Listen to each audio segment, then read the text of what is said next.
Yes. Hello, everyone. Good evening, as it is here in Vienna. My name is Anastasia Felker, and on behalf of PoSoCoMeS, I'm very glad to welcome you to join our 12th seminar in the series of PoSoCoMeS monthly seminars. There has been a break due to circumstances, several circumstances, but I'm very glad to announce that we renew the tradition of our monthly seminar. And today, the seminar is devoted to the online portal, the GDR in the film. Now, PoSoCoMeS is the working group on post-socialist and comparative memory studies within the Memory Studies Association. And in our monthly seminar, we usually discuss recent books that have been published in the discipline, but today we're going to talk about the online portal. And at this PoSoCoMeS seminar, Holger Pötzsch from UiT, the Arctic University of Norway, and Ute Hirsekorn from the University of Nottingham discuss how the GDR pass is constructed and features films, series, and documentaries. Now, our discussion takes place with Daria Gordeeva from the University of Munich, who is the editor of this very online portal, the GDR in film. Now, I would very briefly introduce our participants and speakers today, and then we'll start the discussion. Let me start with Daria Gordeeva, who is a research associate at the Ludwig-Maximilian University of Munich in Germany. She is currently a research associate and doctoral candidate at the Department of Media and Communication. Ute Hirsekorn is the assistant professor of German studies at the University of Nottingham, and she has worked on the autobiographies of former East German elites, and her current project looks at graduates of the Bodensee College in the GDR's Free German Youth. And finally, last but not least, of course, Holger Pötzsch is a professor in media and documentation studies at the Arctic University of Norway in Tromsø. His research interests are in the areas of media, film, game, and memory studies, and he is currently the editor-in-chief of Eludama's Journal of Computer Game Culture. Now, I'm giving the floor to Daria. Hello, everyone, and good evening. It's really dark in Munich outside, so it really feels like a late evening. Thanks you for joining. Thank you, Anna, for participating. Thank you, Anastasia, for chairing this meeting. And of course, thank you, Holger and Ute, for providing a comment on my project. I know that you have a lot on your plate right now, but I really appreciate that you found time, especially in the evening. And also thanks everyone who is watching this recording on YouTube and could enjoy us today. So I'm very happy to have an opportunity to present a project I have been working on in the last 3.5 years. It's called Online Handbook, the GDR in Film, and it's in German. So I'm even more pleased that I can present this research to those who don't speak German, because I think that this project might be also interesting for all of you, not only because of the memory-related topic, but also from a technical and conceptual perspective, because the concept of this online handbook can also be very well applied to other topics and other contexts. So I'm about to do a little guided tour through the website via screen sharing, but before that, I will say a few words about the context in which this project actually came into being. This context is much discussed and political, so it's quite important and interesting, I think. In the autumn 2014, the right-wing protest movement Pegida increased in popularity in East Germany. And a few years later, also the anti-establishment party Alternative for Germany, which has a very populistic image, also had an electoral successes primarily in the east of Germany. And we saw that 25, 30 years after unification, we still observe these differences between East and West. People say that the Berlin Wall is gone, but it's gone in autumn 1989, but but the wall in the heads of the people, in their minds, still exists today. And the memory landscape is very fragmented. So the question of what the GDR was, how it was like, and how the socialism should be remembered is very controversial. And this all revived the discussion about the GDR, the transition period, and the East. And several academics and journalists also explained this upsurge of populism in the East as a possible reaction, as a possible protest against this one-sided image of the GDR, against the neglect of East Germans' experiences after the unification. And so the German Federal Ministry of Education and Research asked what's wrong with the East and East Germans, where does this right-wing and anti-democratic tendencies really, where do they come from? And they wanted to know more about the GDR, about the East, and wanted to understand the GDR past and evaluate it in more differentiated way. And against this background, the ministry started to promote and support research projects about the GDR. And against this ground, also the research network, the media legacy of the GDR was established, as well as 13 other research networks. And our research networks, we are scientists from different disciplines from in Berlin, in Potsdam, and in Munich, and we are investigating the media legacy of the GDR in the media in a broad sense. Some projects deal with German media makers, for example, journalists, filmmakers, or musicians. Other projects ask about the representation of the GDR in school books, in museums, or private photo albums. And my project is interesting in the GDR and film. And the result of this project is the online handbook I'm about to show. So I will just start the screen sharing. I hope you can see our homepage. Okay, nice. Many of you probably recognize the scene from Goodbye Lenin and may also know the film.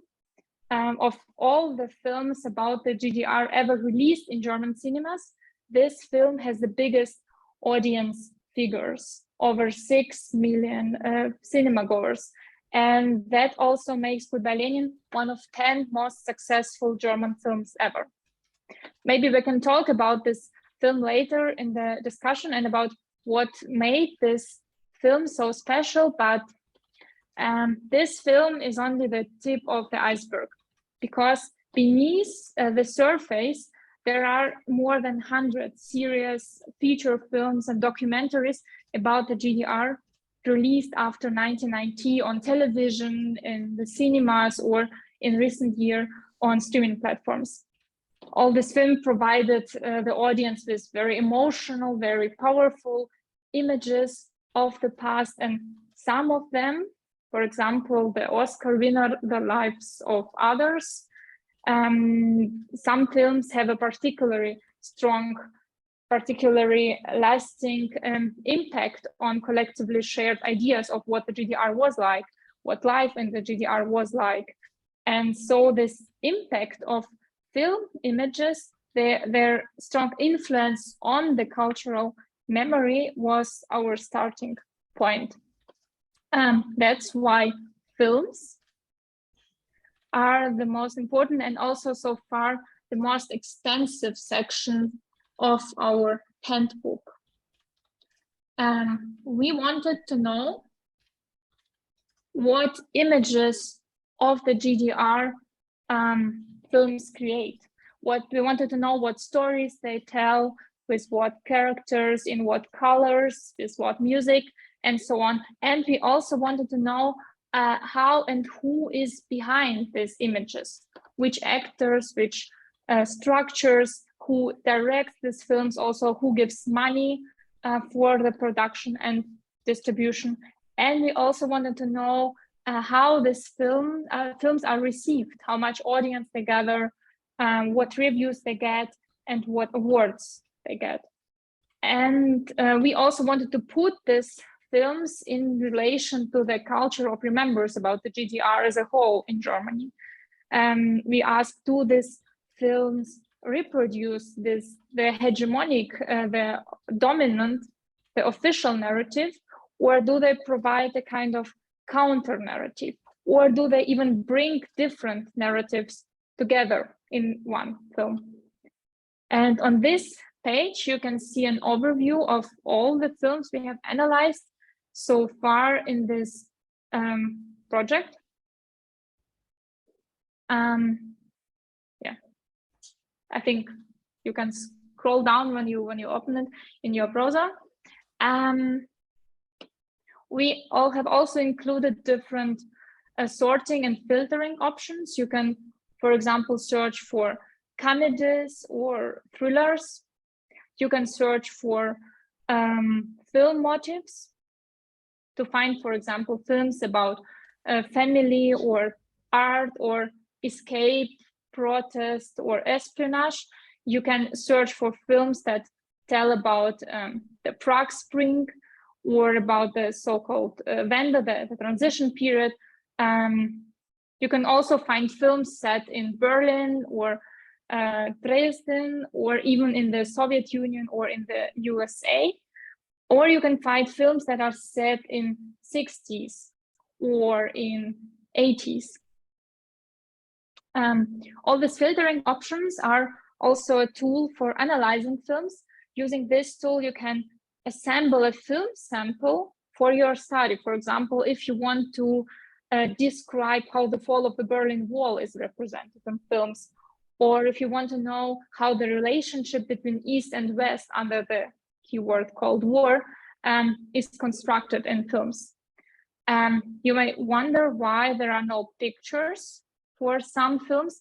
It's not because we were lazy to upload them, and it's because of the difficulties in acquiring picture rights. And for almost every picture you can see, we had to contact the right holders, sometimes production companies, sometimes distribution companies, sometimes TV station that commissioned the production or took the production on themselves. And we didn't always get a response, not even after 2 or 3 inquiries. Especially we had problems with TV stations or with production companies that just no longer exist because they went bankrupt, for example. So that is the reason for missing pictures, but we are still working on it. We can also look at individual film portraits later. That's how film portraits is how we call this film analysis. But I would like to show you 3 more sections of the handbook first. The second section is called actors. Here you can find actors, directors, producers, screenwriters who frequently appear in the credits of the films. What we provide here is not a replacement or a rewriting of Wikipedia articles about these people.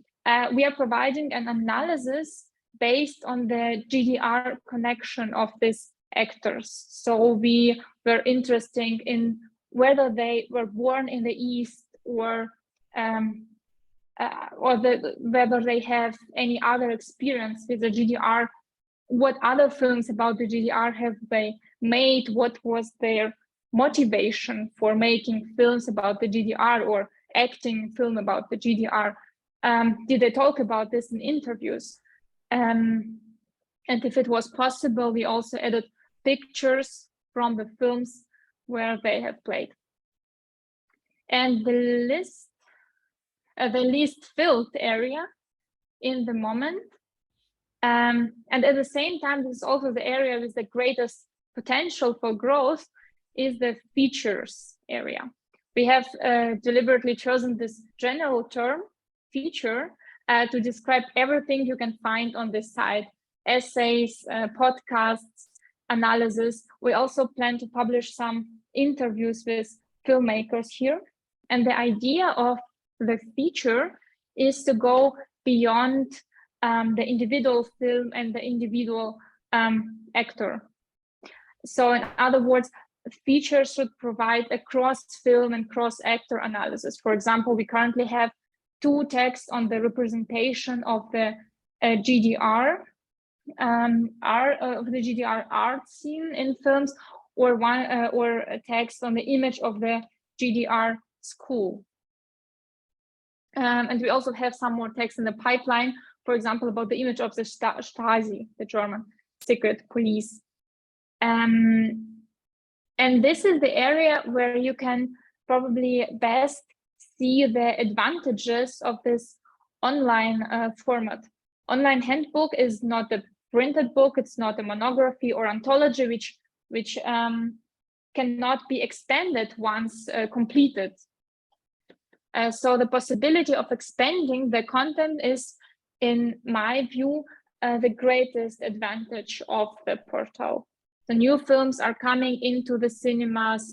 The circumstances in the film industry are rapidly changing as streaming services become more powerful, and we are finding new authors who also deal with the GDR in film. And these are not only established scholars, but also outstanding students in our seminars. And the last area, only very, very briefly, is the classic about area.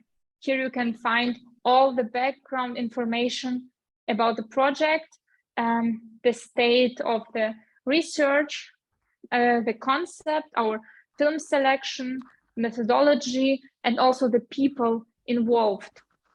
And the project team really represents the entire academic spectrum. We had students, PhD students, postdocs, and even professors who worked on this project. And there is a short biographical note on most of the on most of our authors. And what unites all these participants is the wish to go public with their scientific expertise. It is the wish to not to remain in the academic bubble, but also to make their specific knowledge and their analytical perspective on films accessible to all those who are interested in films and the GDR and the remembrance culture. So the target group of this portal is very broad. So in addition to academics, we also want to reach teachers and journalists, also just normal people, contemporary witnesses, or people who were born afterwards, after the GDR, or just film fans. And that's why we have made sure that we, of course, on the one side, adhere the economic standards, that our analysis is transparent and comprehensible, and all the statements are properly substantiated. But at the same time, we made sure that the language we use is as comprehensible, as clear as possible, so that really everyone understands it. At least everyone who speaks German. But I hope that all in this round who don't speak German now also know and understand more about this project. And I'm very much looking forward to the 2 comments and the discussion, where we can perhaps deepen some points which I mentioned shortly before, and which we will also mention in the comments. So thank you very much.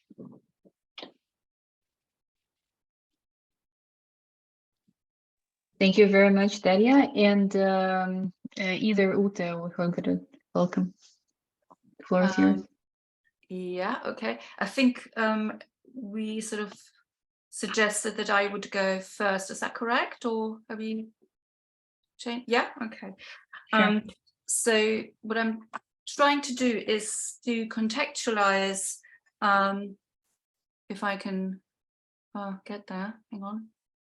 Yeah, I think, try to contextualize some of the points that Daria has made about the wall in the heads, and really kind of like how that is reflected in the memory debate about sort of the GDR past, or the memory debate of the GDR as such. And this is really interesting because in 2018, German historian Martin Sabro claimed in an interview with the daily paper Berliner Zeitung, we are currently in a phase in which the meaning of the GDR past is no longer impacting on the present, and that academic debates about different perspectives are less or no longer relevant, especially with the disappearance of the generation that led to that debate. And I think what Daria has just said kind of really proves the opposite. And also in 2017, precisely the German government call went out offering funds of 40 million euros for new projects on SED injustice. And this is really how they phrased it. This is why I printed out the call again. The German Ministry for Education and Research awarded precisely those 14 projects that Daria mentioned, or 14 research networks across university research grants in 2018. And I will come back to that because Daria's project is part of this. So over 3 decades of GDR research in Germany reveal not simply the GDR past, but moreover the complex factors that have shaped that narrative, and a split in perception in East and West Germans, respectively, of what GDR memory should include. In Germany, memory work on the GDR past as Aufarbeitung, literally working through the past, has followed a very similar pattern to memory work on the Nazi regime as Vergangenheitsbewältigung, an overcoming of the past. And I can't go into that, that would lead too far.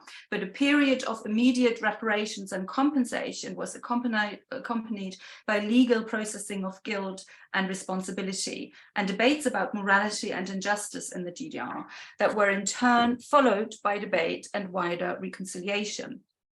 Terms like Unrechtsstaat, that were used to describe Hitler's Nazi state, were also applied to the GDR to characterize it as a state without the rule of law and as an unjust state, and translated in practice very often even as a lawless state. So this ideological approach towards the GDR as an Unrechtsstaat became the starting point for officially shaping a national narrative on GDR memory in United Germany. The German government established the dominant characterization of the GDR when it set up a number of commissions and institutions to further the conceptualization of GDR memory as what historian Martin Sabro termed a Diktaturgedächtnis, literally a dictatorship memory. In an attempt to delegitimize the GDR system, this type of analysis reinforced reductive perpetrator-victim and repression-resistance dichotomies, and discounted the everyday experiences of the majority of ordinary East German citizens, whose frustration and alienation with this narrative made them receptive for nostalgie, what Daria mentioned already. So a highly commercialized, depoliticized, nostalgic form of GDR memory from the early to mid-1990s onwards. And it's precisely filmic representations that we immediately think of, like Sonnenallee that Daria mentioned, or Goodbye Lenin precisely, which are often claimed in that category. Consumers of nostalgie were criticized for their susceptibility to the business of trivialization of a repressive dictatorship. However, the response of nostalgie really exposed the disconnection between the high-level institutionalized and state-sponsored dictatorship memory and the East German public, who felt their experiences were richer and more varied than mere repression. But another aspect of nostalgie understanding is often overlooked. Nostalgie entertainment offered a form of reassurance or stability and continued a behavior pattern of East Germans to some extent, in a similar vein in which GDR citizens, back in GDR time, had responded to democratic and economic deficits in the GDR, say through popular jokes about the political elite, about dissatisfying circumstances and experiences in the everyday of the GDR. In that sense, Nostalgie entertainment can be described as a familiar response of East Germans to an unsatisfactory situation and an outlet for various frustrations in United Germany, similar to how political and socio-political jokes functioned for them during GDR times. And it allowed East Germans to talk about their GDR experiences, even if only on an ultimate superficial level. In this context, it's important to emphasize that narratives about one's past are always driven by circumstances in the present, and it is the lens of the present through which one constructs and shapes one's memory of the past. The marginalization of ordinary East Germans' memories of life in the GDR paved the way for what Zabro called the Arrangementgedächtnis in 2009, a memory of personal arrangement in the GDR context. I would argue that the arrangement memory approach is based on a continuation of a thinking pattern that is entangled in what Mary Fulbrook described already in 1995 as the people's paradox in a participatory dictatorship of consumer socialism in the GDR.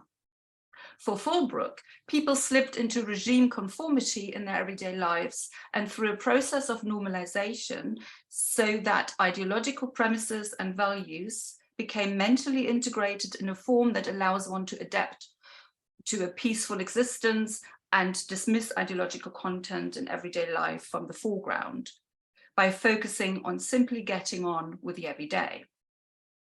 Now, in turn, for Zabro, the arrangement memory focuses on a claim to the real life in the wrong, on self-assertion in difficult conditions under the SED party, or on voluntary and or reluctant participation, on compromising to fulfill official expectations and realize personal interest, and also on achievements in the given conditions in the GDR.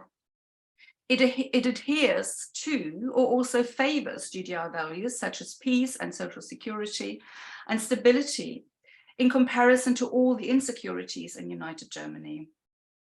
Zabro also contrasts the ordinary GDR citizen to the GDR elites who he argues typically ascribe to a Fortschrittsgedächtnis.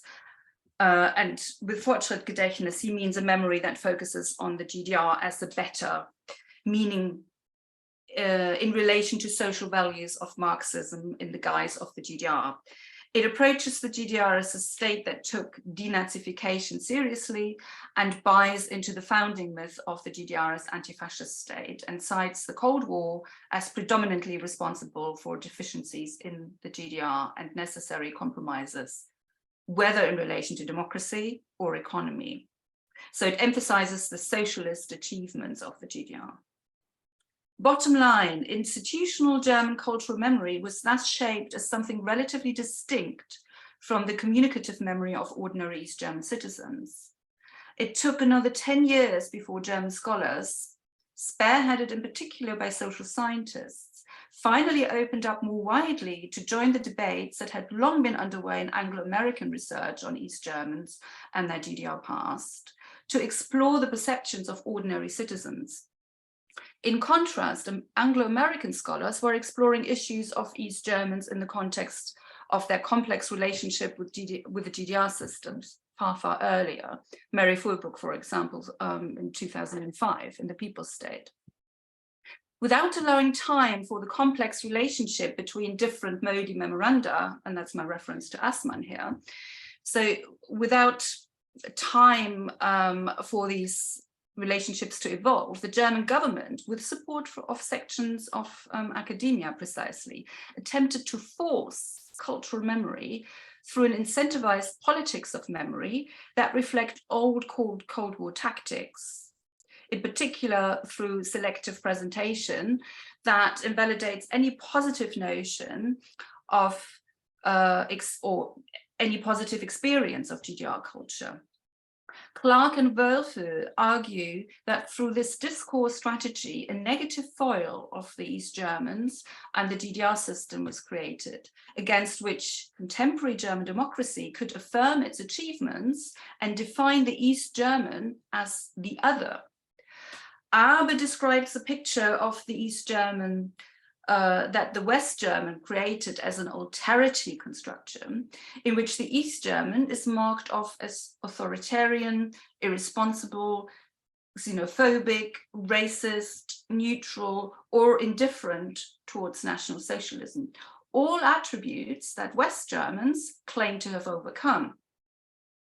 In a detailed sociological analysis that attempts to demonstrate how social discourses in post-89 have been contributing to East Germans' perception of themselves as other or as second-rate citizens in Germany, still decades after unification, Kollmorgen highlights the blatant disregard of East German sensibilities. This led to marginalization, subordination of East German socio-cultural phenomena, identities and autobiographies, which were reinforced through the public discourses in the media and in education. However, in recent years, the call for more differentiated narratives has become more pronounced in the public debate. In 2018, the German Broadcasting Institute Deutschlandfunk appealed for approaching the history of the GDR afresh because of the failure to integrate the stories and memories of the ordinary citizens. The East German journalist Carsten Krampitz states in 2018, and I quote, "The GDR was a dictatorship, but not only a dictatorship," end of quote. In 2016, a volume edited by Sandra Matthäus and Daniel Kubiak united a number of contributions on different aspects of the East Germans and their GDR past and aims at a social analysis beyond judgment and transfiguration. And similar in 2017, an edited volume by Hannah Haag, Pamela Hess and Nina Leonard looks at the GDR societal memory as volkseigenes Erinnern, or people's memory, in association with the GDR as the people state. Now, back to the aforementioned call of the German Ministry for Education and Research in 2017. They envisaged research for the benefit of the new generations that have no longer experienced the GDR and need a balanced education about their period in German history. While this call aimed at overcoming the separateness of public and medial memory discourses of the Diktaturgedächtnis from the memory of the majority of East Germans, it appears that the composition of the call itself used the old rhetoric of the dictatorship memory. However, the reality of the many research projects that have received funding as part of this network of 14 umbrella projects, uniting smaller projects precisely, like the one Daria is introducing to us today about GDR and film. The reality is that the research projects are sincere attempts at overcoming old dichotomies when looking at everyday fields of experience of East Germans and the GDR. And they take into account far greater complexities than the dictatorship memory approach. I'm not sure how distinct one can keep Sabra's memory categorization, but that's beyond the point. What is more interesting is that that German government institution, or institutions, I should say, but the example of the Bundeszentrale für politische Bildung, the German government organization for political education and school and higher education, who traditionally promoted the state-endorsed dictatorship memory, opened up to research of academics like Bernd Martens in 2020, who engage deeper with narratives of ordinary East Germans in United Germany, like in his generational studies. Whether the ordinary East German narratives, alongside dictatorship-focused narratives, make it into an integrated national German memory and identity remains to be seen. I believe there is lots of hope in terms of what Daria has introduced in terms of film on GDR experiences. And I'm really wondering how some of this debate is potentially reflected or can be tracked and traced through the films that the portal holds, or whether it is to what extent this is different than the historical debate, memory debate, and to what extent there are parallels, perhaps.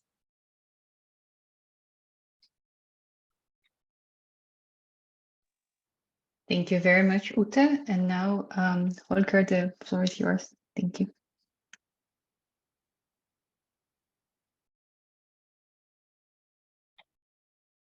So then I'm going to answer first. Thank you, Ute, for the great comment and for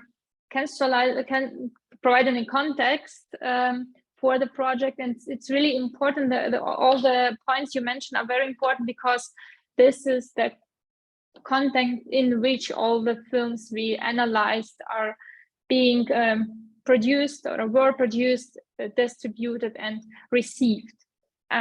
So I think I will split my answer in two parts. I will first tell about the dynamics in the cinematic GDR discourse after 1990 till now, chronologically, and then I will describe the narratives we could identify and put them in relation to the discourses you mentioned and to the especially to the typology of Martin Zabro you explained. So if we look at this filmic discourse and its development, it's of course non-linear. It's not that straight and straightforward. So I have to simplify now to make it clearer and to make it more structured. So in the analysis, we could identify 5 phases, 5 stages of the development of the GDR discourse in film. The first phase began right after the GDR collapsed. So first, filmmakers who dealt with the GDR were filmmakers from the last generation of DEFA. DEFA was the one and only state-owned film studio in the GDR. And all these film directors and screenwriters finally got a chance to tell the stories they were not allowed to tell before, but they always wanted to tell. Their films were very critical of the GDR system and of the party rule, and they criticized also the economic state of the GDR, the ideology, the secret police, the missing freedoms. But their films were melancholic. They didn't have any reunification euphoria. So they don't celebrate the victory of capitalism and the Western model. For these films and also for protagonists of these films, the end of the GDR was the end of socialist dream, of socialist utopia, which now has been lost forever, has been gone. And the architects, the tango player, and the land behind the rainbow were these films, just to name some titles. And these films received very little audience in the early 90s for at least 2 reasons. Their aesthetics, their storylines, and their tempo just didn't meet the needs of the audience, which was very enthusiastic about Hollywood in that time. And the second reason, which I think is more important, was that the generally low interest in the country which just collapsed. The interest in the GDR in the West was never really great, and people in the East were more concerned with coming to terms with the new reality and then going to cinema and watch films about their homeland, which no longer exists. And shortly after this phase, the second phase began, and it had to do with the socio-political atmosphere in the United Germany. It was obvious that after the wall, which divided East from the West, after this wall was removed, the differences between East and West didn't disappear. because the categories East and West were not only geographical categories, but also political and cultural. And filmmakers tried to show and to overcome these differences in East-West comedies. They addressed cliches to overcome them. The road movie Go Trabi Go is the most prominent example. And the third phase can be described with the keyword nostalgie or nostalgia, what Ute already mentioned. Nostalgie is a word combined from the German words Ost, which means East, and nostalgie, nostalgia. And nostalgia was not invented, of course, by the films. It emerged already in the mid-90s, but East German filmmakers took up this mood in the late 90s. These films provided a counter narrative to the official GDR memory, to this Aufarbeitung. And they wanted to show that the life in the GDR was not only about being a perpetrator or a victim of the regime. It was not only about betraying and suffering and spying. The most prominent example is the coming-of-age comedy Sonnenallee from 1999. It had over 2.5 million viewers in the cinema and was one of the most successful domestic films of the decade.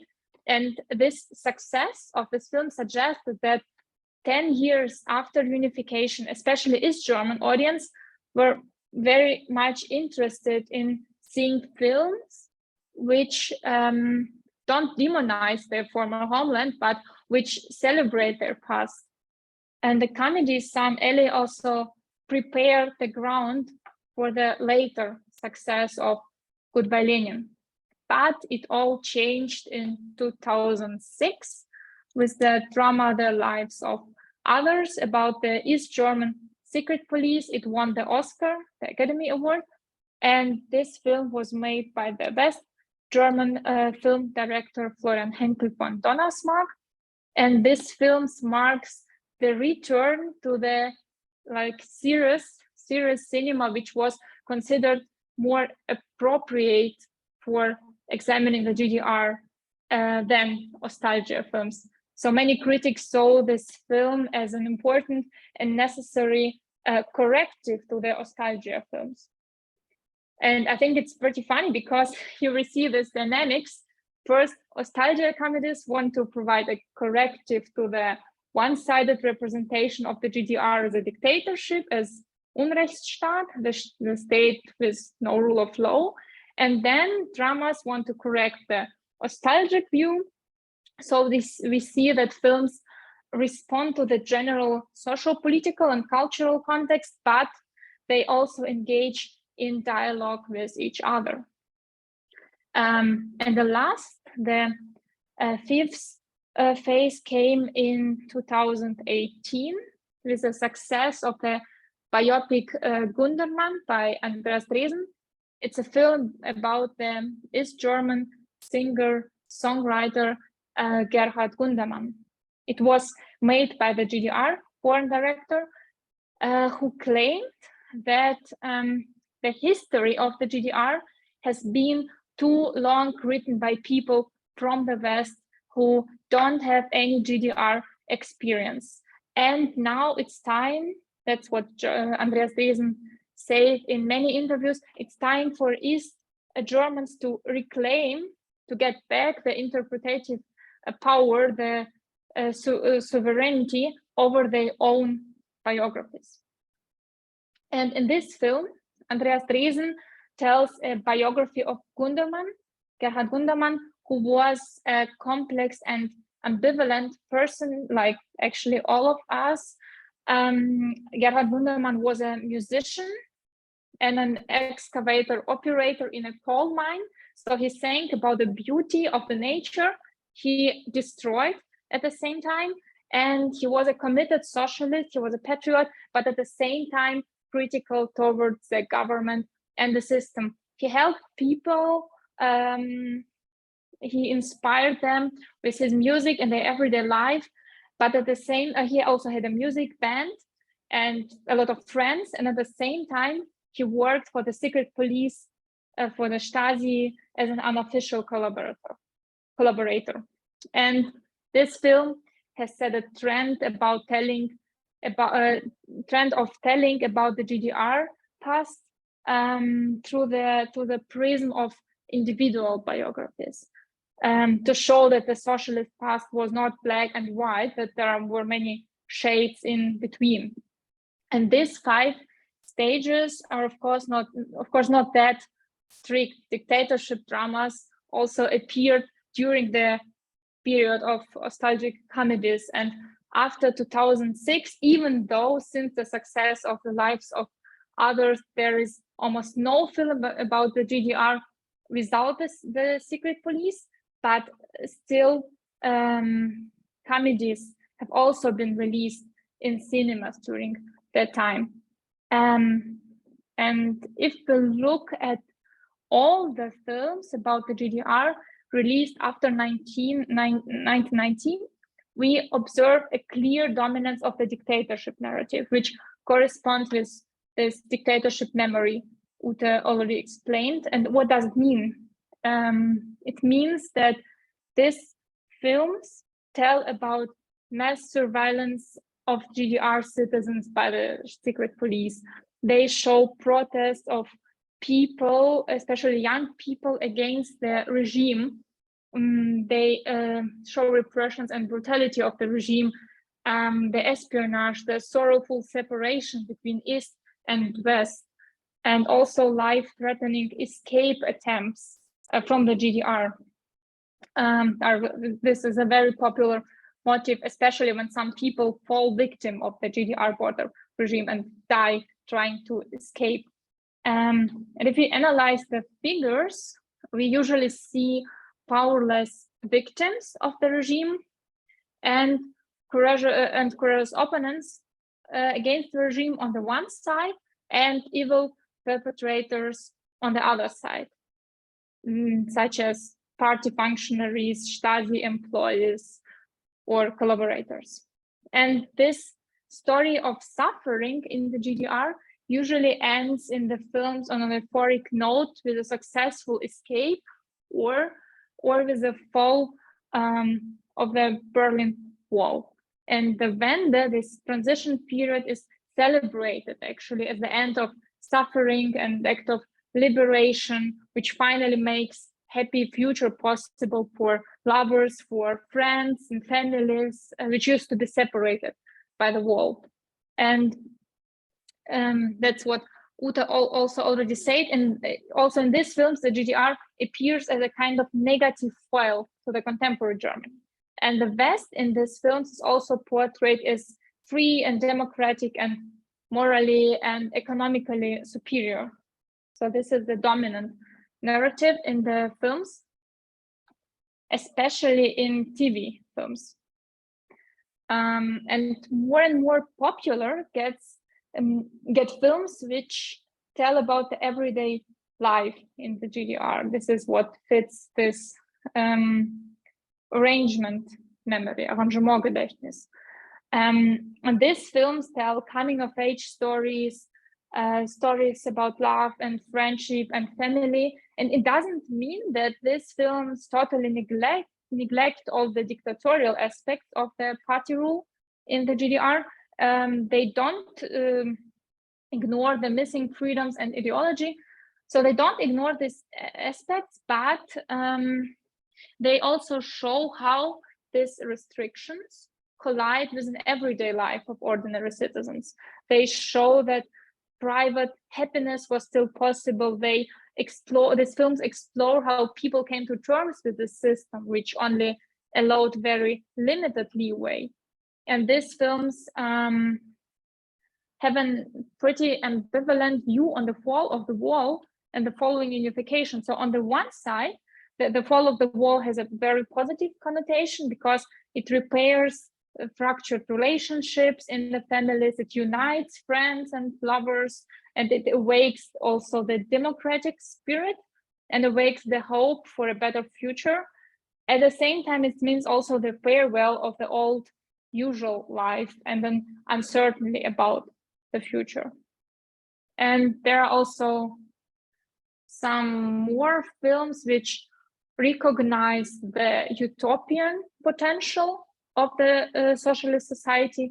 They used to tell about the gap between aspiration and reality, this disillusionment and a dream, the socialist dream, which failed because of propaganda lies, because of Stasi spying, economically ruined system, ideology, but also because, it's also a very important point, because of the intervention of the West.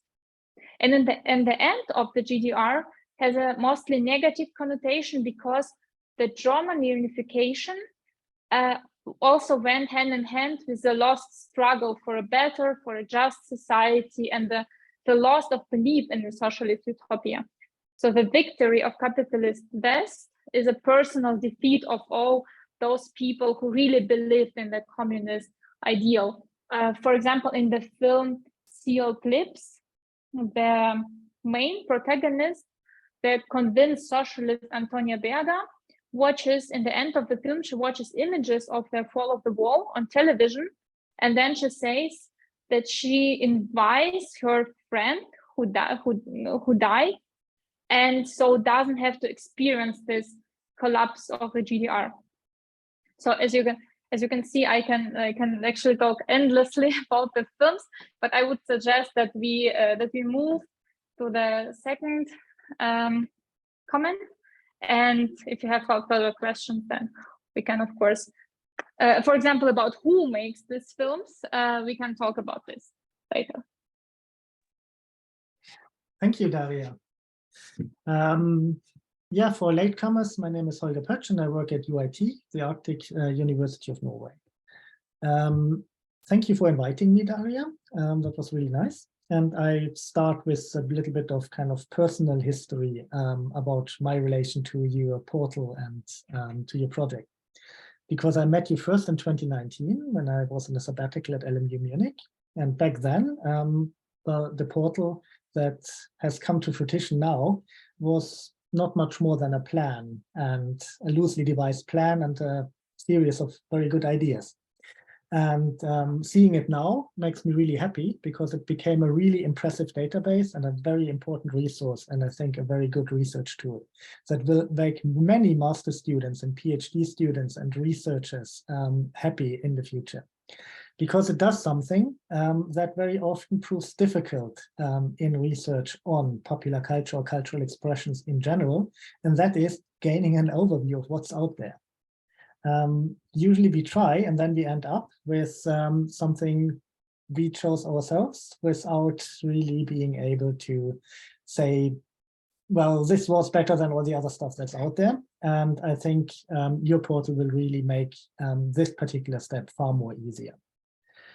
Because it maps the field and then it systematizes it and it is searchable. So it will be extremely important for further analysis of these memory-making movies. Because, as has been said before, the wall is still in our heads, history matters, and it continues to matter for the present. And the way history comes to matter is usually through media, through representation. And here, the study of, for instance, the memory-making movies you and your team collected on the database will prove very useful. Yeah, that was the personal introduction in a way. I wanted to start with a quote from Robert Rosenstone from his 2006 book, Film and History, where he said that what he's attempting to do is to bring the discipline of history kicking and screaming into the 21st century by arguing for the importance of film for historical understanding, but also for the mediation of history, and therefore the wider significance of historical findings. And then he dedicates the remaining 350 or so pages of his monograph to argue for this particular point, which is very important. It was back then, but it still is. Even though the acceptance of film as a memory-making medium has gained traction during the last decades, it becomes more and more acknowledged, even among hardcore historians from the disciplines of history. However, there's a different medium, the medium of computer games, for instance, that very regularly treats historical issues, which conveys both implicit and explicit knowledges about the past, but has very little focus attached to it so far. So bringing the discipline of history kicking and screaming into the 21st century would maybe also mean to include this particular new medium into the debate. Which of course you couldn't do on that portal and which would have just messed things up. But that might be a follow-up project that I would really be glad seeing coming to fruition eventually. Of course, Robert Rosenstone wasn't the first one to alert to the importance of medium for historical understanding. We can think of Marita Sturken's important book from 1997, Tangled Memories, where she, amongst other things, shows how individual memories, amongst others, memories of veterans, have been tacitly influenced by pop cultural representations of, for instance, the Vietnam War, where these people more and more tended to believe that the war actually looked like the movies, and that this was behind the assertion of veterans coming out of the movie hall and saying, wow, this film is so great, so realistic. That was exactly how it looked like back in Vietnam. So she takes the individual way in here. We have, of course, Aleida Assmann's works from the 1990s and later on the importance of novels and literature for historical understanding memory cultures. Or we could add Astrid L's thinking, or Anne Rigney, to the list of scholars who all consistently argued for the importance of media for historical understanding memory politics and cultural historical identities. One, I think, misunderstanding very often in the debate on cultural memory and history is that one criticizes the one discipline for not doing what the other discipline is doing.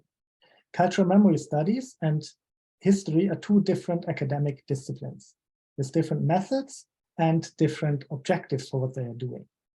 While history has an interest in accuracy, historical accuracy, in facts, and tries to unearth what actually happened, given all the contingencies of representation and recollection and so on, cultural memory studies is not necessarily interested in the accuracy of a representation, but it is interested in its authenticity.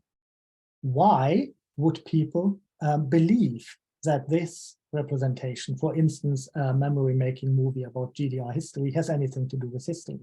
What are the means applied to make people think of it as a valid historical representation that tells us something about the past? This is why I find cultural memory studies, politically speaking, more important than the discipline of history, because we can't get away from the fact that even though historians say that a certain film does not represent the truth about a historical event, after the film has made success at the box office, millions of people will have seen it. And even though they know it's entertainment, some form of tacit knowledge will remain that then structures their engagement with present political issues. And also in such cultural memory focus, or precisely in such cultural memory focused studies and critical analysis, the portal you presented will be of tremendous value.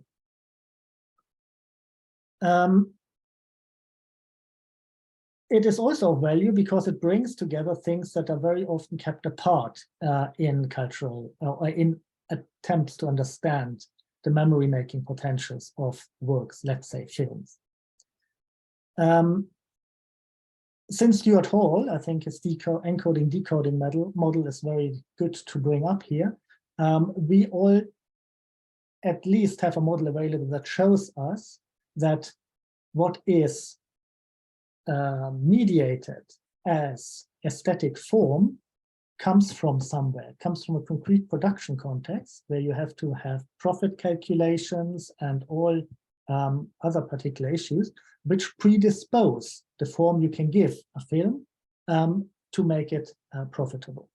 It also alerts us to the fact that once configured, this particular film form is actively received by audiences in context. And these audience will not only understand the dominant meaning potentials enshrined in the work, and they will not only repeat or reproduce the intended meaning of the director, the writer, and so on, but they will always add their own stuff or try to read the work against the grain. And of course, trying to get hold of these actual audience responses and requires a form of empirical analysis that is maybe too rarely done in cultural studies still.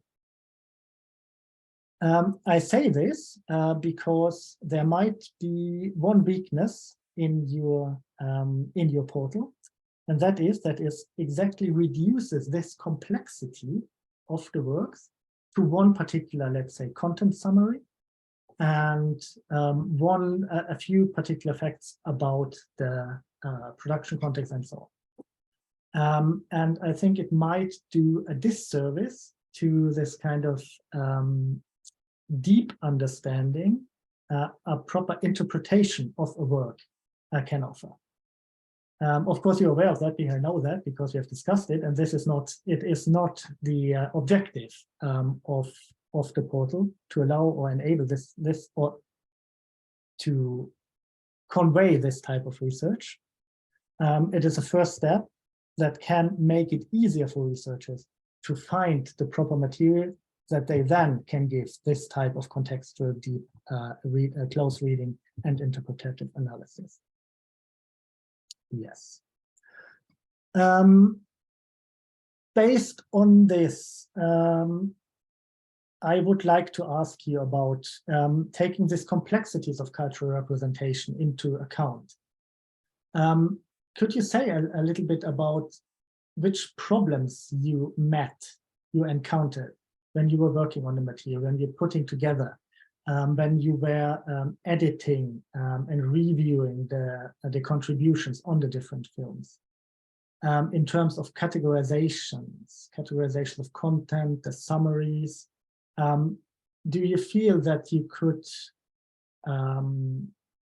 adequately account for the ambivalence of these films, possible contradictions, opening for other than dominant readings? And my second question would be, how are you thinking about the further development, the further life of this portal? How are you thinking about updating it, continuing it? Once new films will come out, I hope maybe someone will be there to put these in and categorize them accordingly and so on. It was a bit short maybe, but I give it back to you. Maybe I get back into the debate later on.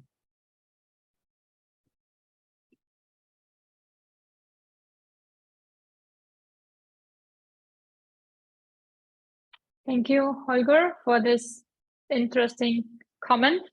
It's very important to keep in mind that the film is a complex medium, not only because of the fact that the core feature of the films, especially of wood films, is their high complexity and a broad interpretative scope. So we usually don't know how people really understand the film, how they decode these meanings, but we can just try to identify possible interpretations. And at the same time, it's also very important that film is a complex medium because it's always balancing between the art, the politics, the economics, because it had to be profitable, and there are some limits set by the, for example, amount of funding the film gets, and of course the audience desires. So you cannot make just the hardcore propaganda in the movies. It will just not work because people will see it. And this is the fact which adds more complexity to this film to analyzing. So the special feature of our methodological approach was that we definitely wanted to go beyond this traditional film immanent analysis. We didn't want only to analyze the film itself, but also to consider the production and the reception context. And we also hope that we will find more interpretations in, for example, film reviews, or understand more if we also take the interviews with filmmakers into account. So this was our idea.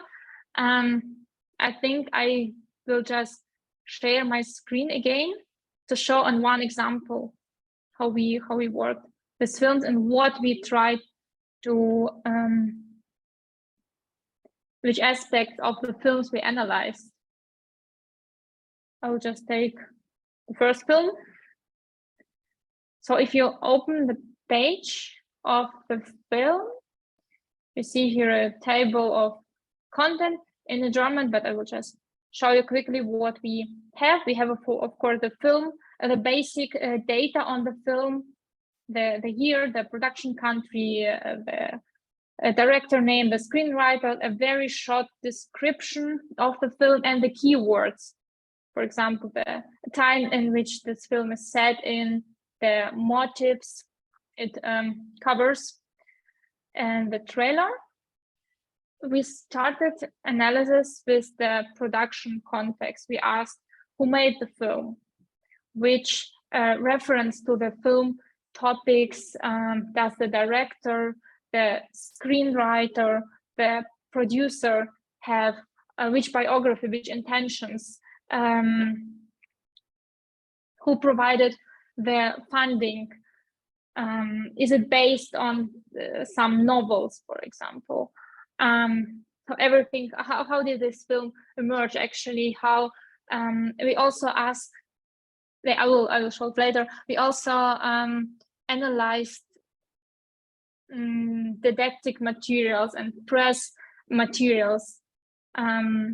We researched the amount of funding through the official institutions and private. And in the next step, we examined all relevant aspects of the film, the plot, the figures,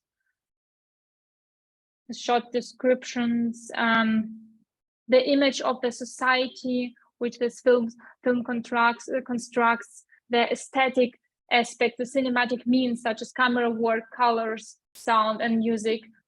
And we also paid, it's a very important point, it's a thing you also already mentioned, Holger, the authentication strategies. So we asked, what do filmmakers do to make their film look like a reflection of historical reality? Not only in the film, but also in marketing and promo activities, such as claim based on the true stories, or in the interviews when filmmakers tell how many hours they spent in archives, or how many contemporary witnesses they met to get to understand how the GDR really was. And then we also explored the reception context. We researched audience figures, box office results, awards, and collected also reviews in newspapers and movie magazines, and eventually academical articles on the films. And in the last step, we also reflected on the place of the films in memory culture and embedded in the discourse about the past. Does it reproduce the hegemonic narrative, or does it provide a counter narrative to this official memory? Does it somehow tie in with existing debates about the past, or does it initiate completely new discussions? And this is the part we actually had most problems with, because not all the master's students had enough competence maybe or experience to reflect on the place of these films in the memory culture. They provided some basic text that this film fits a dictatorship narrative because, and this is the point where we as editors, my professor and me had to add most things. And at the same time, we saw that people who are doing their PhD in history or are professors in didactic of history, they had so much more background knowledge that this was actually the most important part of the analysis and the most difficult one. And what most of students didn't notice, that they always tried to fit these films in one of these three memory types. And what they didn't notice is the success of the film actually means building bridges across this fractured memory landscape. This is something we didn't know before, so we just asked them try to assemble these films. But then we understood in the research process that against the background of this divided memory landscape, the key of success among the audience lies actually in the ambiguity of the film, to instead of this simple black and white narrative, to accommodate, to bring together different perspectives and several memories in one production to reach as large audience as possible. Successful films reflected the GDR and also the transformation period in ways which were accessible for basically everyone, for the audience in East and West, for the vendor winners and vendor losers, for contemporary witnesses, and also for people who were born afterwards.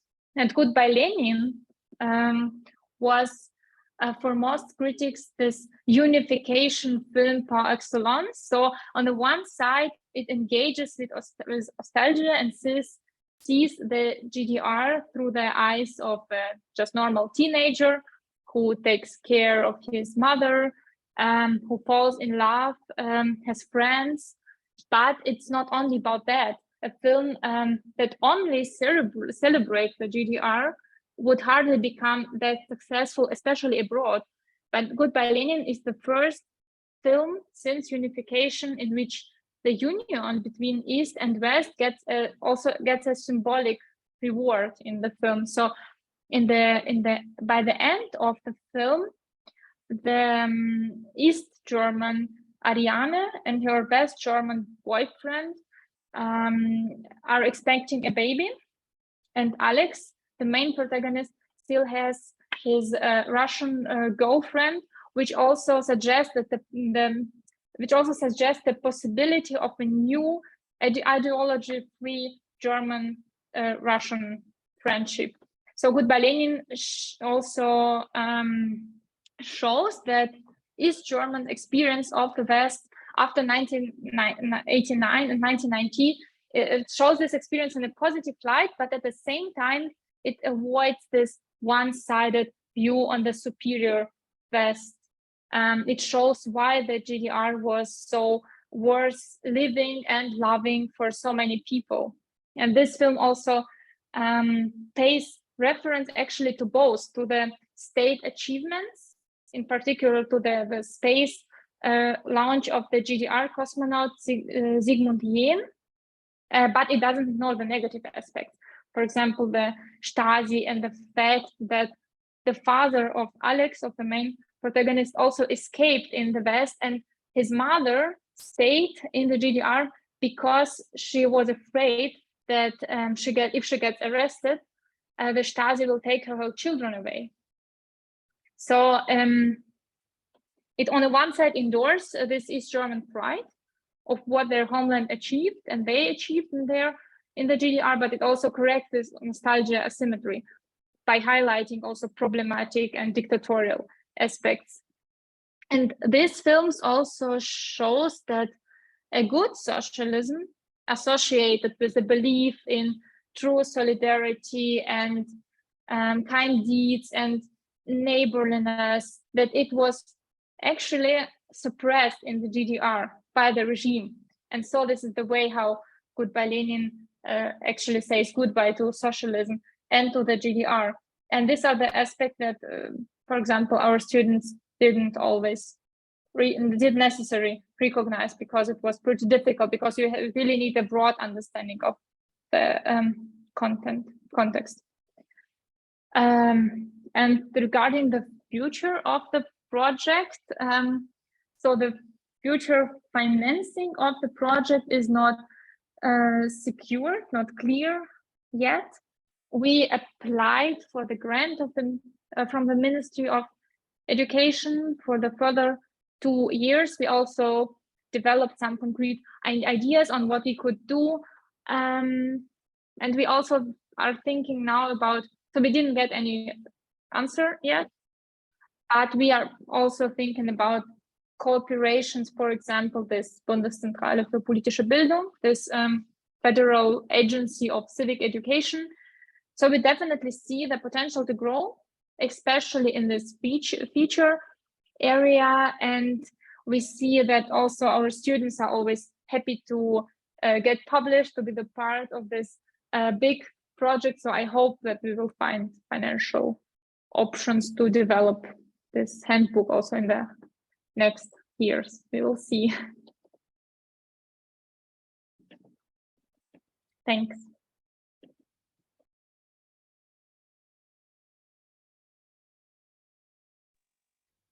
Thank you very much. And if either Ute or Holger would like to further react, the floor is yours. If not, we could open the discussion. I'll just have a question, just sort of something that Daria alerted to quite a few times, and I think Holger also sort of alerted us of the difficulties with that. You have a massive ambition, a brilliant portal with a brilliant ambition to kind of show or have like an entry access to all those a plethora of films, if I sort of look at that. But you try to do an awful lot with it. So on the one hand, you try to make it accessible to the ordinary viewer.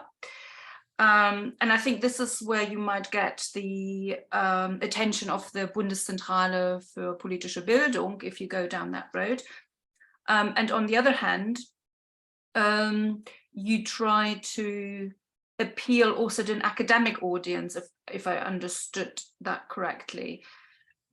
Now, trying to marry those two, I think is very, very difficult. Personally, what I would sort of see as an interesting point where you just explained in Goodbye Lenin how deep this film actually really goes. Most people just look at it as a nostalgia film, precisely. I never did, but that's maybe also because I'm, sort of GDR and I'm academic, sort of GDR brought up and academic. And when people sort of said, oh, they had a really good laugh, and I sort of said, really, I think I didn't laugh as much. I just thought a lot about it. And I think trying to marry those two, the kind of like going deeper into it, and at the same time making it accessible, is an extremely valuable enterprise. But it's also extremely difficult, I assume, to not lose those ordinary, people who just dive in to kind of find something out about the film and not losing their interest. At the same time being appealing for academics who have a massive background knowledge, I presume, on either on film or on the GDR, maybe not always both. So I was wondering whether, sort of you can say something about that ambition and about mastering the complications of it. Should I answer now, or should we listen to Holger first? I will, it will not take same direction. long. Yeah, it is basically a follow-up on what Ute said, because I think, yes, the portal is aiming at two different constituencies. But I think it's very valuable for both, and I don't think it has to cater to both in every aspect. I think for the researchers, it would be a first step thing.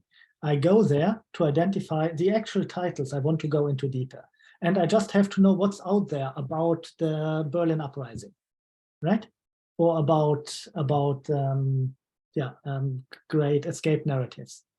Or everything made by a particular director. It's just there, and it's searchable and indexed. Very nice. And then I go there, I watch them, and then I flesh out in my research. I flesh out all the contingencies, ambivalent aspects, and then I might go back to the portal and just send the responsible person a little hint that, well, you know, this is a bit the simplification of what's actually going on in the film. And I'm most not critical really, but I think you have to be very cautious, and there I agree with Ute. We see all these things that go on interpreting the actual content of the work, because this is such a difficult endeavor. And I see what you're trying to do, but summarizing it on like one paragraph of text, you definitely have to kind of scale off very much. That might be very usual maintaining. So I think it's important that you are that you make the reader aware of the contingency of your approach here, that this is based on your perspective, and that there are many different readings available and stuff like that. Yeah. Thank you. I think we don't have this, they didn't mention this point as in the conceptual part. At least I don't remember. I think if we don't have it there and it's about the handbook section, we should add it there. But maybe I'll say a few words to the beginning of the project, to the starting point, because the idea we described in the proposal was only to collect films, only the titles and the year and maybe the directors, maybe the very short summary of the plot, of all the films who just came to cinemas or to TV or on streaming platforms after 1990, because there wasn't a collection. This is where the name handbook actually comes from. So we wanted to cover literally everything ever made about the GDR. And this idea to analyze the films was something we developed after that. So I still see this portal as a starting point, as Holger also already said, for everyone who just wants to analyze something connected to the GDR, for example, to put together a sample of films or to get the first impressions of films which maybe counter the narrative, but which could be like more interesting, that films we all know.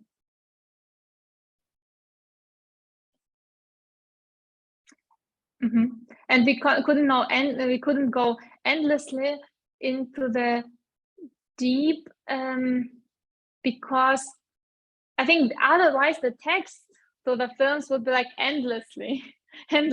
So we said that it shouldn't be longer than 8 pages, otherwise people won't read it. So we had to reduce also the complexity. Yeah. I think it's very difficult when you have like this goals which don't really meet. Well, I think it works in a way. So I think you meet the demands of both types of audience, I would say. Thanks.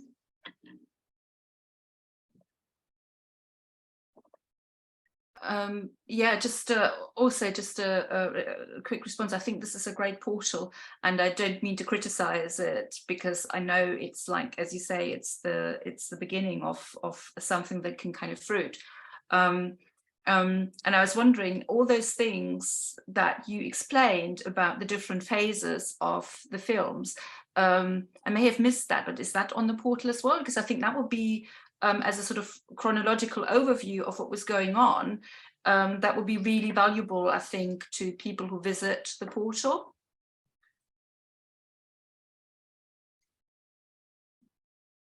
This is something that should be definitely added to the feature sections, and this is a part of my PhD project, so it's like a small chapter in the PhD project, and I want to finish it first and then upload it on the portal, and that's why it's so important to let this feature area grow, because there are so many things we could discuss to provide more deeper understanding of the topic. And one more critical point I think we didn't mention, but I think it's also very important also for people who are working in portals like this, is a very big differences in quality of the text. I think it's pretty obvious.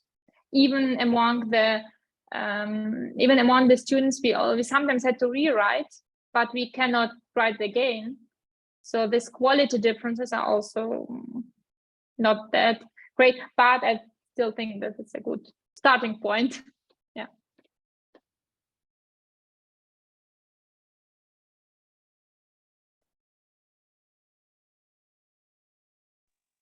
All right, thank you very much. Now we could open the floor for discussion, for questions and answers.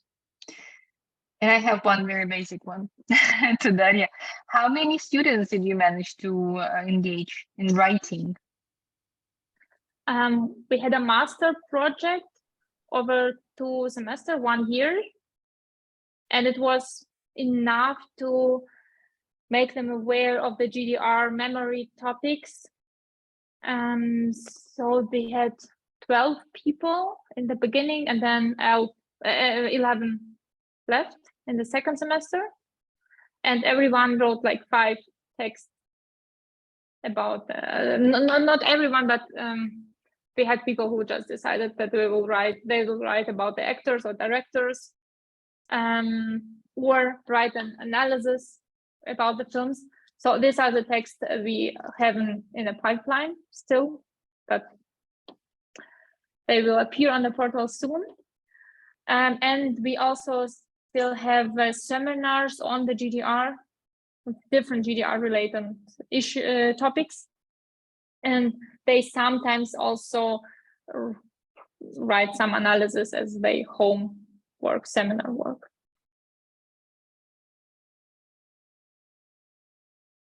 I hope that we will get new text in this semester too. We'll see. Please keep us updated. I'll do. May I ask another one?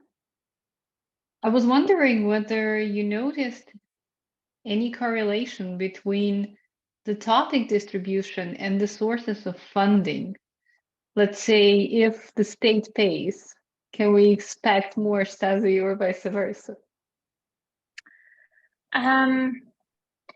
It's not that correlation. Then you say there's the Stasi narrative, the dictatorship narrative gets a lot of fundings, a big amount of money for production and distribution, and that's why higher audience figures. It's not that easy, but it has a lot to do with this access to the field, with the question who can actually make films in the GDR. It's also about the networks filmmakers are embedded in, and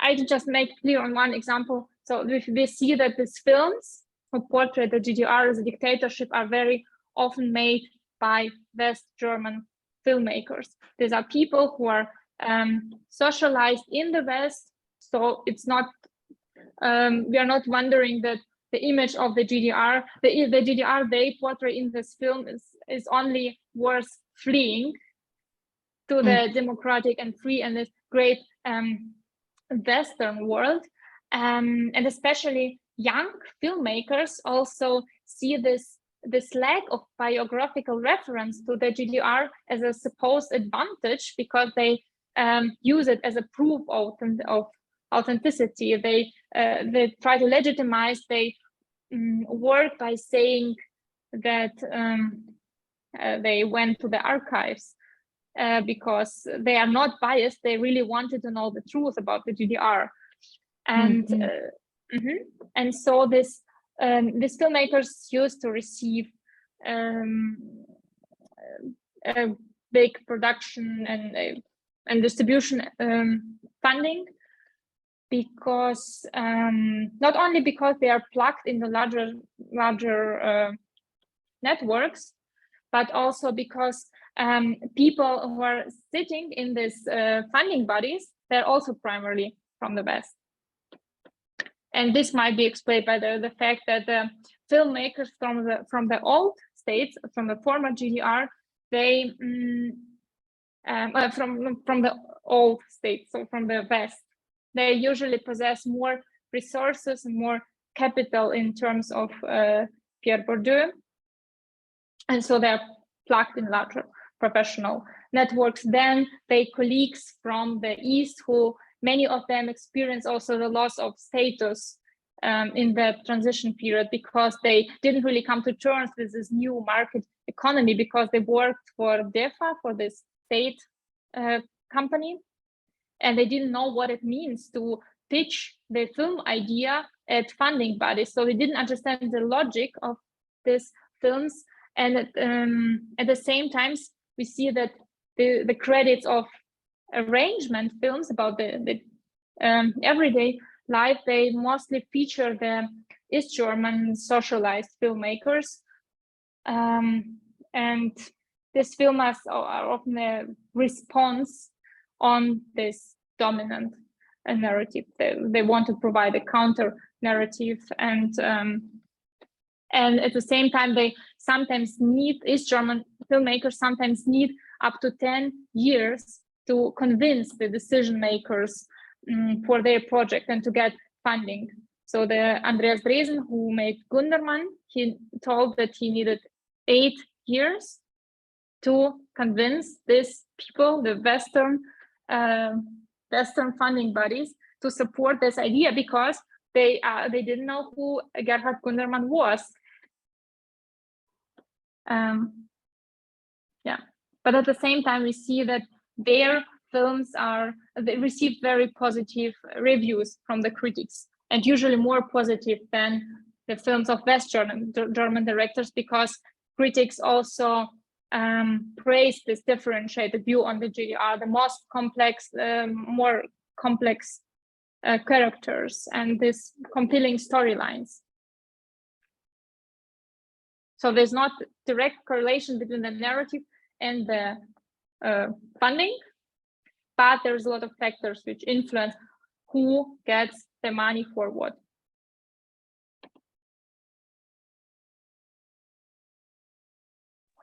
Thanks a lot. Do we have more questions from the audience?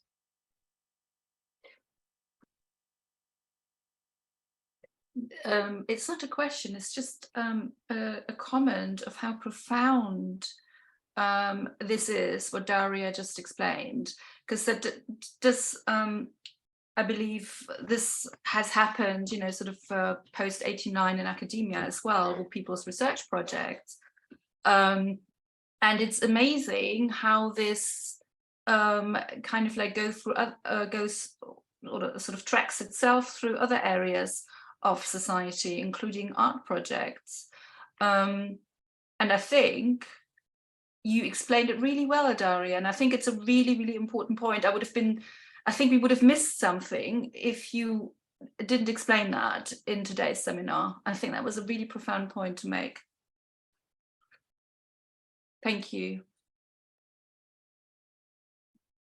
And it's also a very interesting dynamic. Actually, once the film about Gundermann gets funding and then wins, I think, 6 or 8 German film awards, it gets easier for other filmmakers who are not as prominent as Andreas Dresen to get funding for biopics, for example. That's the reason why after Gundermann came, we have a series of biopics of the films who just tell about biographies of East German musicians, for example, or some other, mostly from the art scene, actually.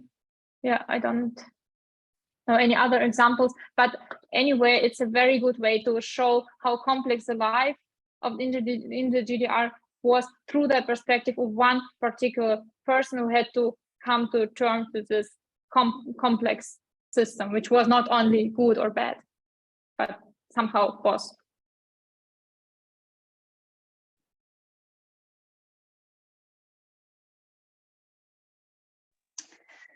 Thank you. I have another question for me. We'll never stop. I'm rather approaching your fascinating project and platform and handbook practically, and I'm just thinking whether there have been cases when it was a starting point for, let's say, research projects for students, you know, because like I'm thinking that eventually what we're having with this project is a database, right? And it's also a way, I mean, you have been behind it, right? So you know the background, and for instance, we can have this discussion on correlation, whether it exists or not.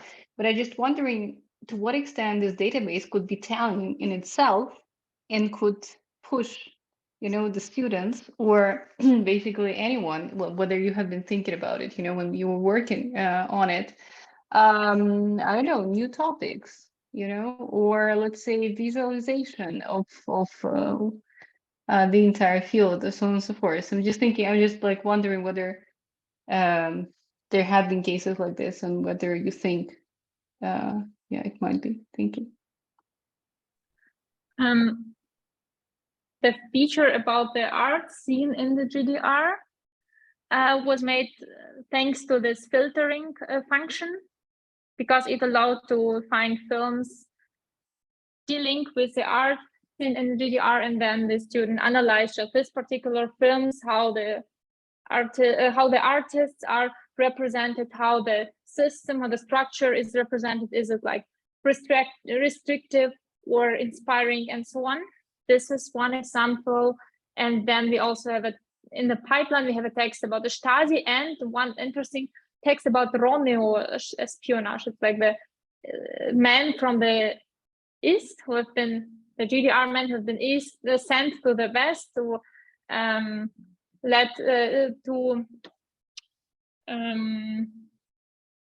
so the idea was that this Romeos, they were that charming that some women from the West fell in love with them, and then that's the way how they got all the information, and then they usually kill these women or just disappear. It's also a very interesting topic actually in a lot of especially series in the GDR, because it's difficult to show it like in a small feature films, but it's a topic of at least 2 series, and the main topic of at least 2 series about the GDR, who just showed the development, how the preparation of these Romeo agents on their mission, and then all these love stories, which are also very accessible actually also for everyone, and then what comes next, and which woman comes next. And then it's also a very good topic where you can tell about the Cold War and the espionage on the both sides. So that, yeah, these are a few examples.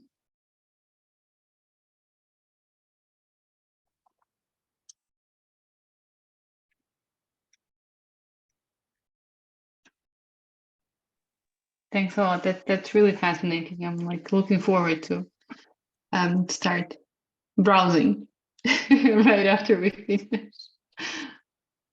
Thanks. Google Translate will save the world. Yeah, that's another.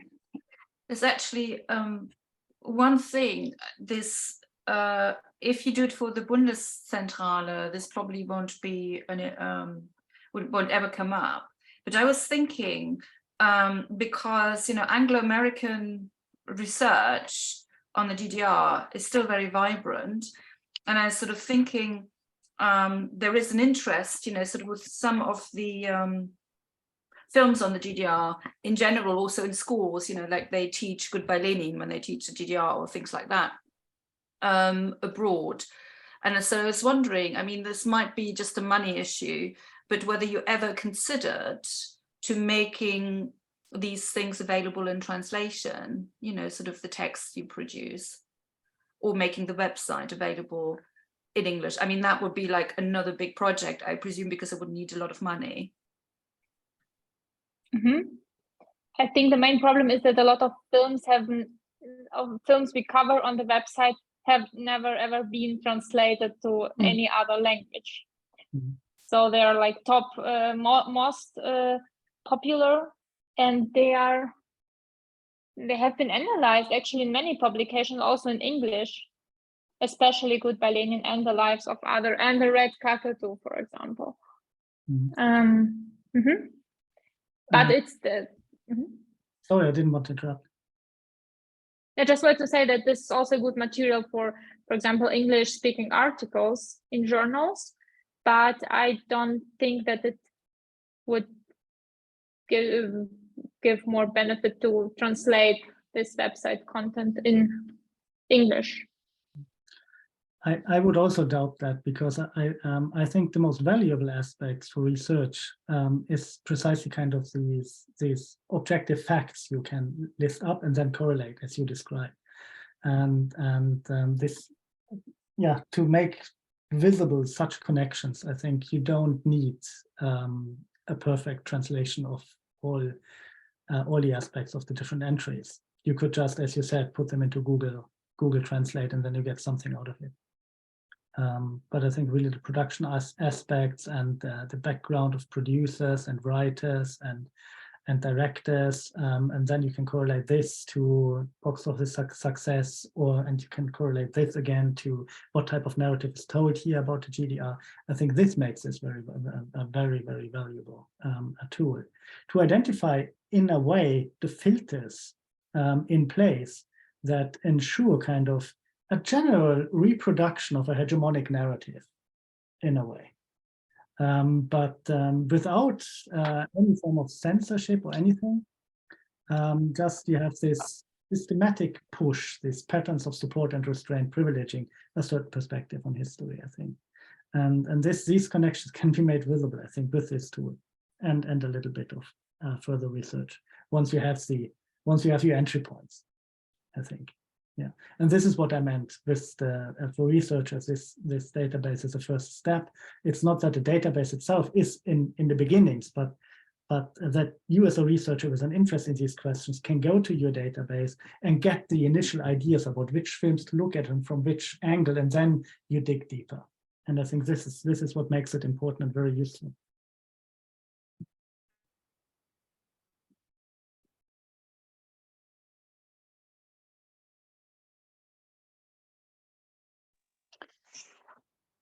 May I ask another practical question?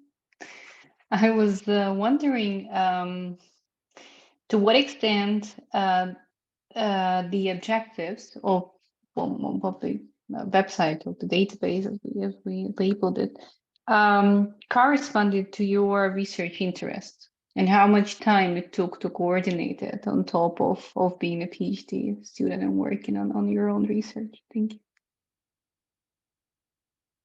The main benefit of my PhD project is that it's somehow related to this topic of the online handbook, even though it also includes the Soviet Union in Russian movies. So for theoretizing and for developing the methodology or the way how we analyze film, which aspects we cover, which categories of analysis I developed to understand the film and the background of the film, that was helpful. But one shouldn't underestimate the time you need to technically develop the portal, because you have to find the designers, the web designers, you have to find developers and so on. It also takes a lot of time, especially when you have a publicly funded project, because you have to collect different, so you have to compare prices. You cannot you cannot take the first one, or you cannot take someone you have already a positive experience of working with. So there are so many restrictions on what you are allowed to do with public money. That's what that was not clear for me at the beginning. And it also takes, of course, a lot of time to explain people how to do that. So what we want to, from which angle we want them to see the films. But once they're in, it's pretty easy. And I developed a manual. It's like 40 pages of manual with each step, how do you find the amount of funding of the film? Because it's not that obvious. So explaining step by step how to analyze the film, how to write this filmic portrait. Is this document available via your portal? Because it might actually offer important context to understand what's there and how it became what it became. Good point. It's not available in the full length, because part of the aspects we also mentioned in this conceptual part and about the handbook section, but not the whole, because the whole manual we had only for our authors. But actually, it would be also good to make it accessible, because it's like nothing confidential. I would do that, and I think Ute just seconded the idea. Thanks. But someone also distributed this manual, because I got once a message on LinkedIn from the person from I don't know which German city, but not even from Bavaria. And she thanked me for developing this manual for analyzing films. And I didn't understand where she got it from. But this may be one more argument to make it accessible for everyone. That would also, because, you know, when I sort of mentioned impact to you as one of the criteria for public funding over here in the UK, you know, sort of something like that manual that you've just mentioned, is potentially for, you know, in terms of crucial, can be crucially important, because, you know, that could be also a tool for students in general, you know, either at university level or maybe even at school. So that's sort of something where you really have an impact potentially to people, like analyzing film or kind of engaging with media, you know, in more general terms. So that sounds like a terrible opportunity to miss. If you've actually got it there already as a kind of byproduct, you have to promote that potentially as something maybe quite key to what came out of the project, you know. Thanks. Great point. I didn't think about it in that terms. And then, of course, also the question of authorship, right? I mean, despite this being not an academic text, that's still, yeah, something to put in the CV. A list of publications. Yeah, put your name on it, make it beautiful, and put it out there as a downloadable PDF with a few instructions of how to use it. So I think it's really great. Would improve kind of your standing, and it would improve the portal, and it would improve impact. Win-win-win. You're right. You're right. And there's the title, How to Analyze Historical Feature Films, so it's not that related to the GDR. And that actually makes me think about the other question, what was in my mind, whether there is anything similar to what you've been doing to this online handbook. Yeah, so this it definitely means that this could be, yeah, something to launch your name on.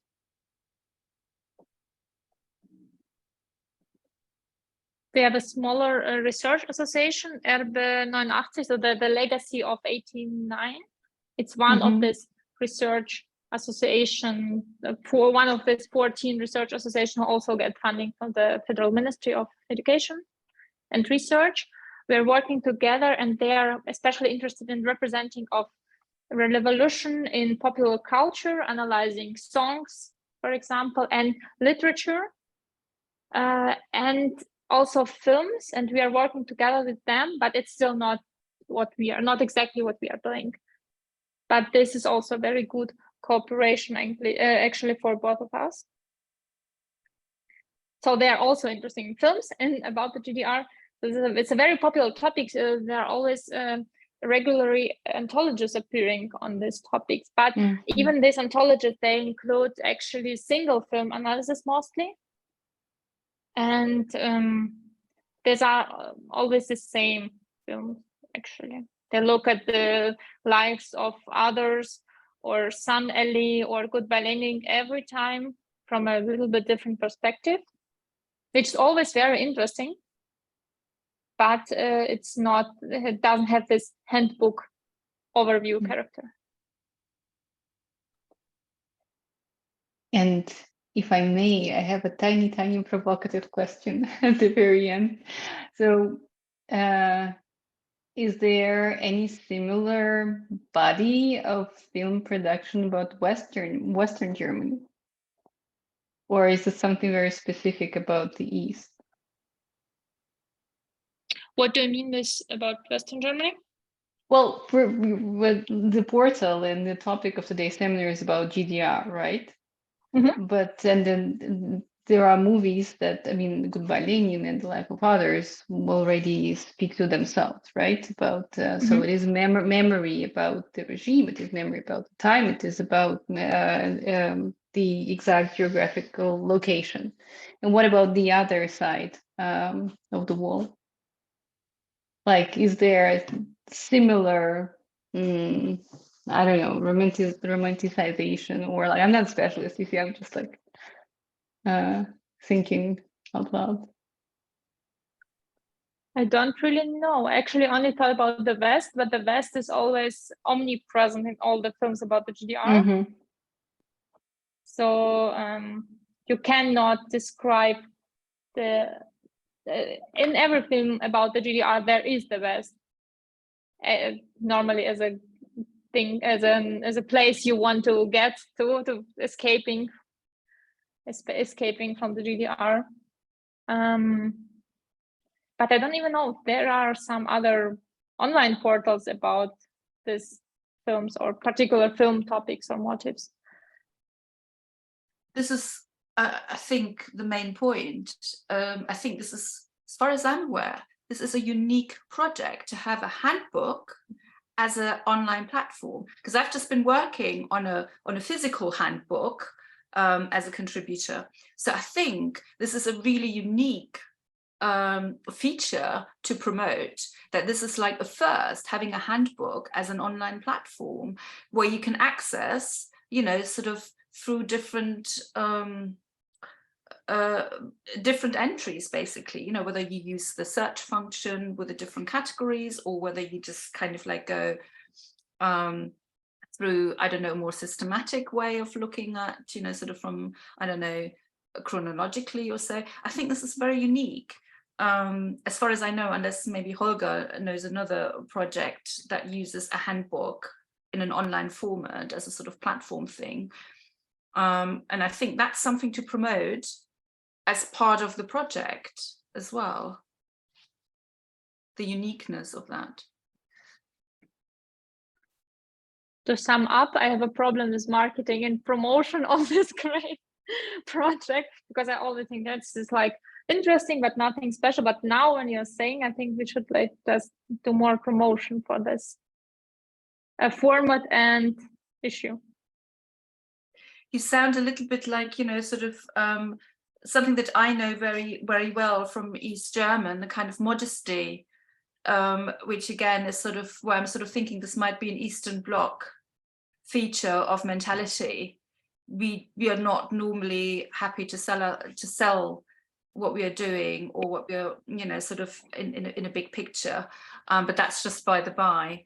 I think it's worth promoting, definitely. Thanks. All right, thank you very much. We are moving to the conclusion of the seminar, time-wise. And if there are no other questions from the audience, then yeah, we might call it a day. I'd just like to thank everyone, and you, Anastasia and Daria, for organizing and making me part of it. It's been an absolute pleasure for me. Thank you. Thank you very much. Thank you. I think we have to wait for Holger to stop the recording. Yes. Yes. Oh, One get lost. You're a bit in and out here. Thank you very much, and thank you, Daria, for Thank you all. presentation and great project. And great seminar. Thank you. Thank you.